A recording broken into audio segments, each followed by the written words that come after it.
ঠাকুরপো,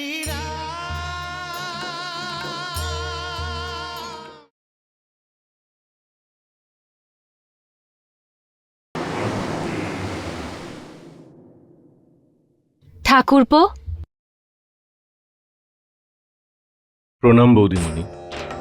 আপনার কল্যাণ হোক ঠাকুরপো।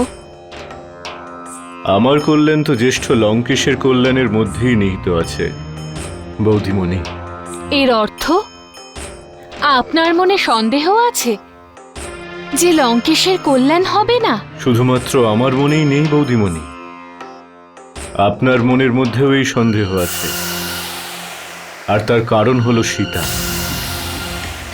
আর সেই জন্যই তো আপনি আমার সঙ্গে দেখা করতে এসেছেন। আমি এটা জিজ্ঞাসা করতে এসেছি, ওই সমাচারটা কি সত্য?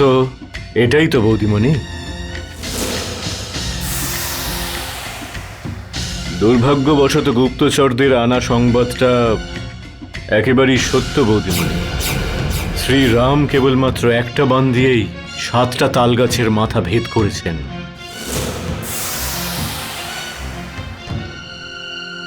একটাই তীর দিয়ে 7টা বৃক্ষ ভেদ করেছেন? এর কি অর্থ হতে পারে ঠাকুরপো? একটা বাণের দ্বারা 7টা তালগাছকে ভেদ করে শ্রীরাম অনেক রকম সংকেত দিয়েছেন। প্রথমত তো এটাই, শ্রীরামের মতো কোনো ধনুর্ধারী পৃথিবীতে নেই। আর দ্বিতীয়ত, উনি অত্যধিক শক্তিশালী। নিজের কোনো হিতৈষী অথবা মিত্রকে নিজের শক্তি আর সামর্থ্যের প্রদর্শন করার জন্য শ্রীরাম এই অদ্ভুত কার্য সম্পন্ন করেছেন। হিতৈষী? মিত্র? সে কে ঠাকুরপো? বানররাজ সুগ্রীব, যার পত্নীর অপহরণ তারই জ্যেষ্ঠ বানররাজ বালি করেছেন। শ্রীরাম আর সুগ্রীব দুজনের ব্যথা আর দুঃখ একই বৌদিমণি। আর এটাই সেই কারণ যার জন্য দুজনের মধ্যে মিত্রতা হতে পারে। আর বালি আমার জ্যেষ্ঠ দশাননের বন্ধু, সেই জন্যই শ্রীরাম ওকে নিজের শত্রু মনে করেছেন আর সুগ্রীবকে নিজের মিত্র। পরবর্তী সংবাদ যদি বালির মৃত্যুর আসে, তাতে আমি বিন্দুমাত্র আশ্চর্য হব না বৌদিমণি। আর তার সঙ্গে সঙ্গেই কিষ্কিন্ধার রাজাও সুগ্রীবই হবেন। অর্থাৎ? অর্থাৎ শ্রীরামের প্রত্যেকটা পদক্ষেপ জানকী সীতাকে খুঁজে বের করার উদ্দেশ্যে অগ্রসর হচ্ছে। আর জ্যেষ্ঠ শ্রী দশাননের সঙ্গে যুদ্ধ করার জন্য শ্রীরাম বানরকুলের সাহায্য নিচ্ছেন।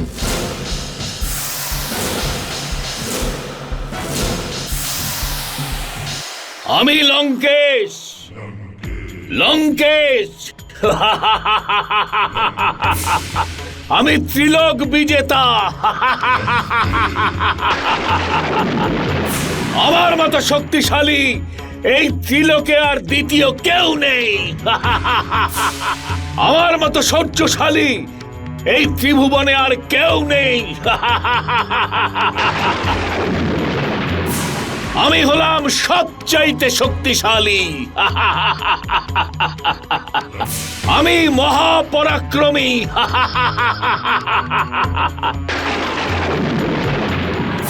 বীরত্বের দ্বিতীয় নাম লঙ্কেশ।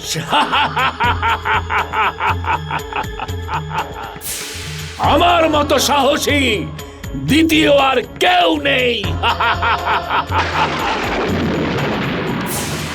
আমার মতো বিজয়ী আর কীর্তিমান এই ত্রিভুবনে আর কেউ নেই। অহংকার হলো লঙ্কেশের অলংকার।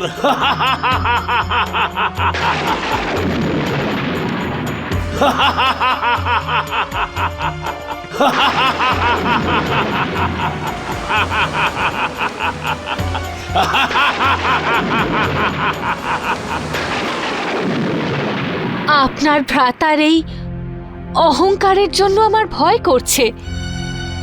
সীতার সাহস আর আত্মবিশ্বাসের জন্য আমার ভয় করছে।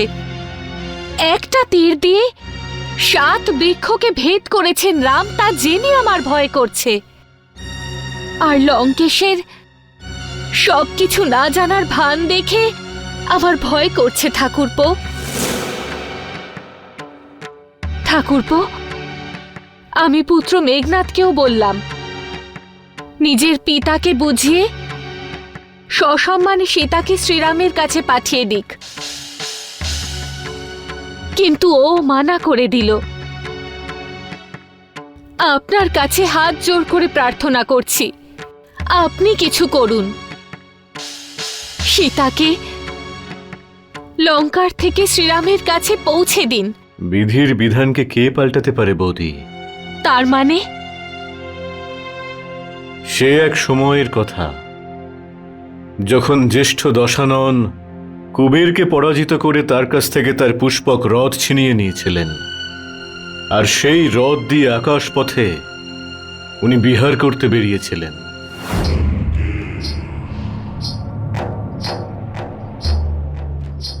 ওম বিষ্ণবে নমঃ। ওম বিষ্ণবে নমঃ। ওম বিষ্ণবে নমঃ। ওম বিষ্ণবে নমঃ। ওম বিষ্ণবে নমঃ।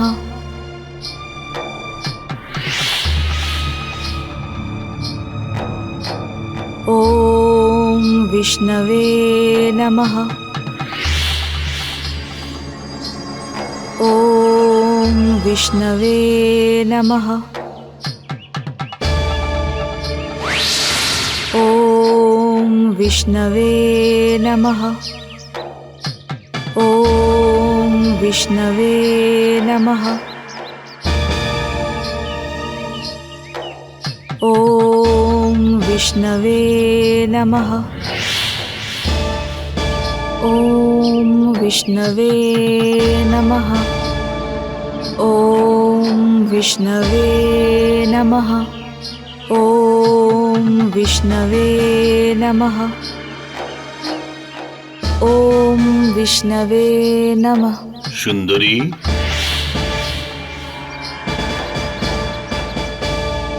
जय श्री राम।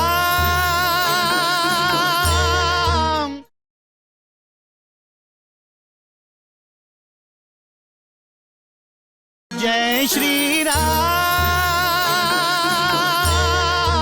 ओम विष्णवे नमः। ओम विष्णवे नमः। সুন্দরী, এখানে কি করছো? এই জনমানবহীন অরণ্যে তপস্যা। তপস্যা?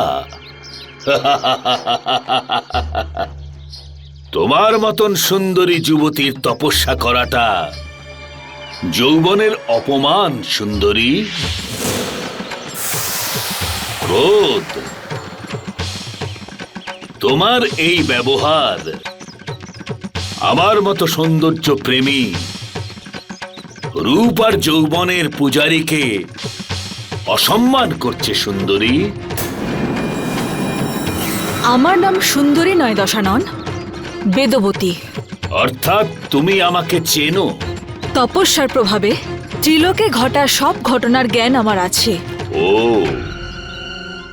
কিন্তু তুমি তপস্যা কেন করছো? আমি দেবগুরু বৃহস্পতির পুত্র, অতুল তেজস্বী ব্রহ্মঋষি কুশধ্বজের পুত্রী। আমার পিতা বেদভ্যাস করার সময় আমার নির্মাণ করেছেন। দেবতা, গন্ধর্ব, রাক্ষস, যশ সবাই আমাকে বিবাহ করতে চান, কিন্তু আমার পিতা ভগবান শ্রী বিষ্ণুকেই নিজের জামাতা বানাতে চান। সেই জন্য আমিও ভগবান শ্রী বিষ্ণুকে পাওয়ার জন্য তপস্যা করছি। বুদ্ধি আর সৌন্দর্য, এদের উভয়ের মধ্যে কোনো সম্বন্ধ নেই। সুন্দরী, এটা জ্ঞানী আর বিদ্বানরা বলে। তুমি তোমার ব্যবহার দিয়ে সেটাই সমর্থন করছো। সুন্দরী, তুমি তোমার অনন্ত যৌবন নষ্ট করছো ওই বিষ্ণুর জন্য, যে তোমার যৌবন আর সৌন্দর্যের কোনো মহত্বই দিচ্ছে না। এদিকে দেখো সুন্দরী, একটু এদিকে তাকিয়ে দেখো।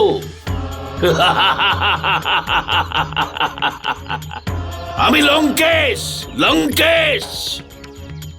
বল, সামর্থ্য, শৌর্য, পরাক্রম, এই সব কিছুর মধ্যে 3 লোকে এমন কেউ নেই যে আমার সমকক্ষ হতে পারে।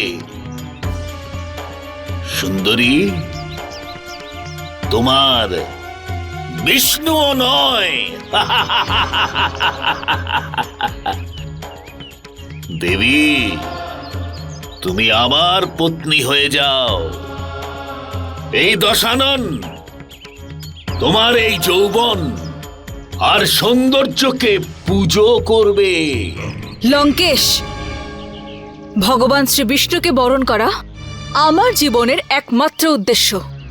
এটাই আমার প্রতিজ্ঞা। শ্রী নারায়ণই আমার স্বামী হবেন, অন্য কেউ নয়।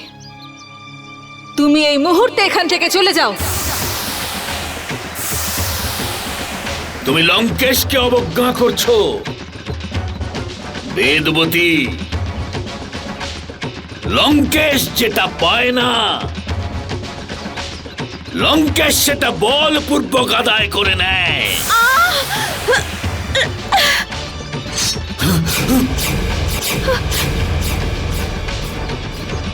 দুষ্ট পাপী, তুমি আমাকে স্পর্শ করে আমাকে অপবিত্র করেছো। আমার আর জীবিত থাকার কোনো ইচ্ছে নেই, কিন্তু তোমার এই দুষ্কর্মের জন্য যদি আমি তোমাকে অভিশাপ দিই, তাহলে আমার তপবল ক্ষীণ হয়ে যাবে। সেই হেতু লঙ্কেশ, আমি এরকম করব না। আমি তোমাকে অভিশাপ দেব না। তোমাকে বধ করার জন্য আমি পুনর্জন্ম নেব, আবার জন্ম নেব লঙ্কেশ। আমার তপবল আর প্রাপ্ত করা পুণ্যের দ্বারা এক ধর্মনিষ্ঠ পিতার পুত্রী হব আমি, আর তোমার সর্বনাশের কারণ হব আমি। তোমার সর্বনাশ হবে লঙ্কেশ, আমার জন্যই তোমার সর্বনাশ হবে।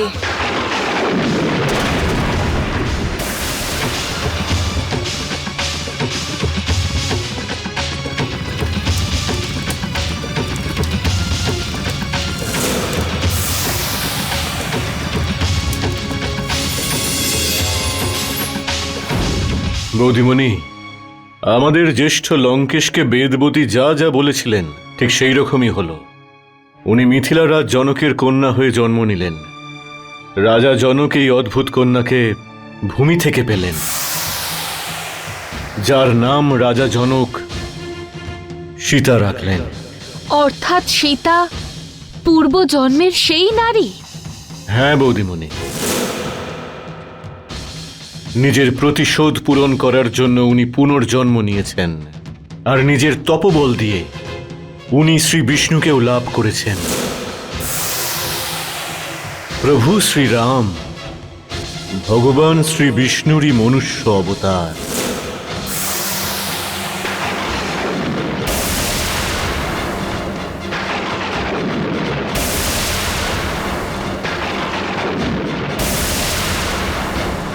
जय श्री राम।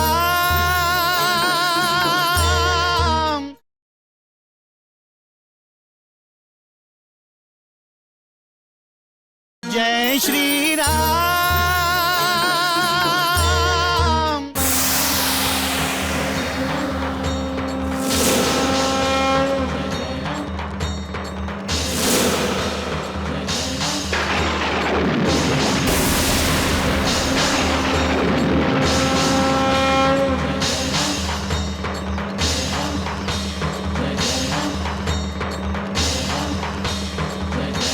প্রণাম রঘুনন্দন।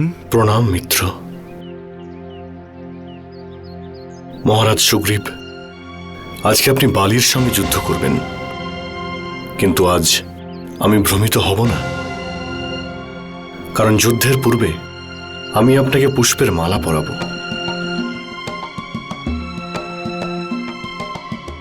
যাতে আমি জানতে পারি যে আমার মিত্রকে আর শত্রুকে।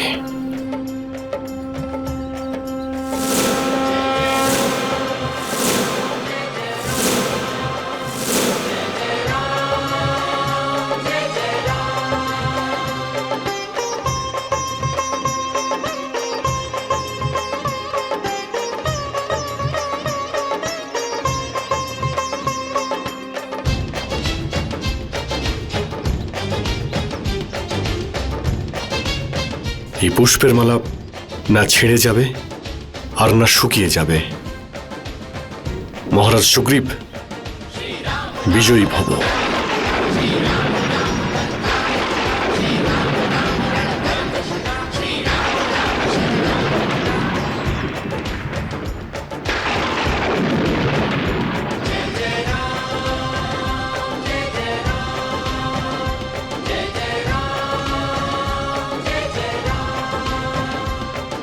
প্রভু শ্রীরাম আপনাকে বিজয়মালা পরিয়ে দিয়েছেন। এবার আপনার বিজয় নিশ্চিত হয়ে গেছে। জয় শ্রীরাম।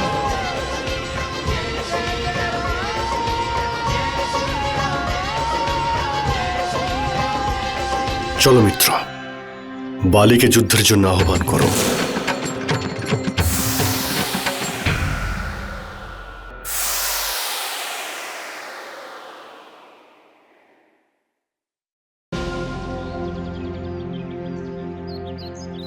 বালি,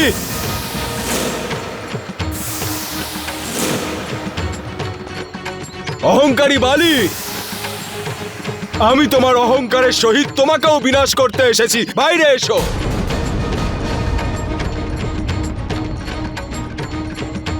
সুগ্রীবের মৃত্যুর সন্নিকটে এসে গেছে দেখছি। তারা আজ তোমার বোন রোমা বিধবা হতে চলেছে, বুঝলে? এই সুগ্রীবকে আজকে আমি জীবিত ছাড়বো না, আর না তো আমি আজকে ওকে জীবিত পালাতে দেব। স্বামী, আপনি যাবেন না স্বামী। আপনার ক্রোধ সংবরণ করুন। আমার এই অনুরোধ মেনে নিন আপনি।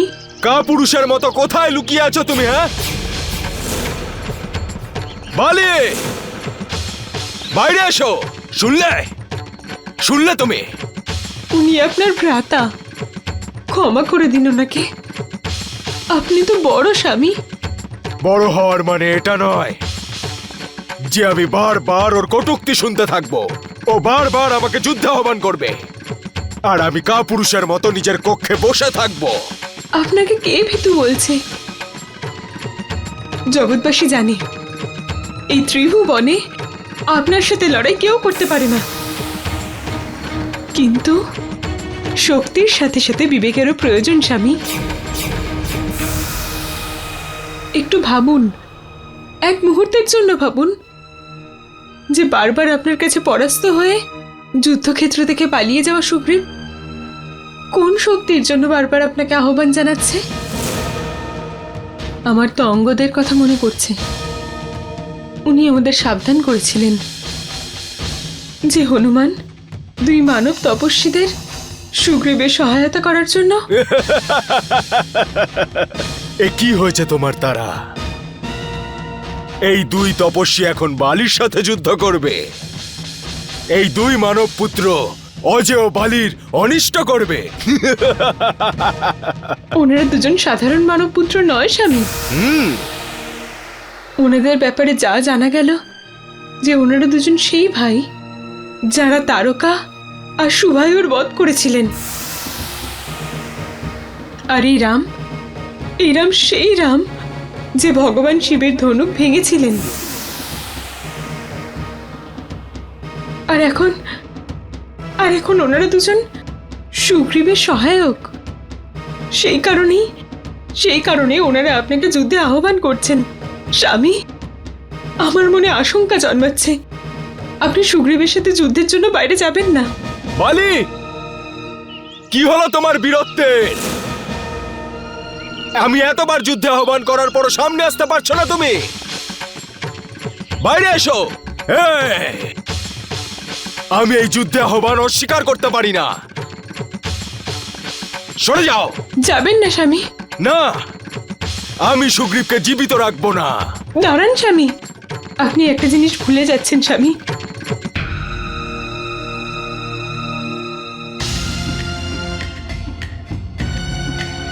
দাঁড়ান।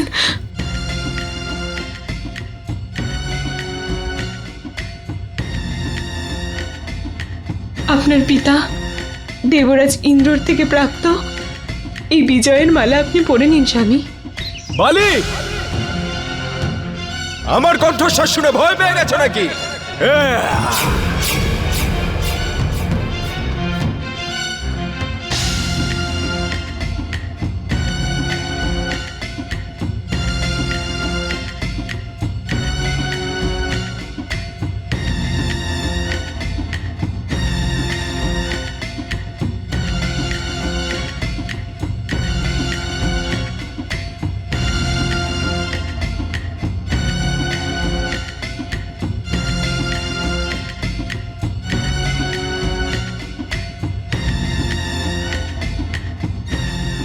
বালি, আরে কি হলোটা কি তোমার বীরত্বে? এতবার যুদ্ধে আহ্বান করার পরও সামনে আসার সাহস নেই তোমার। বাইরে এসো কাপুরুষ।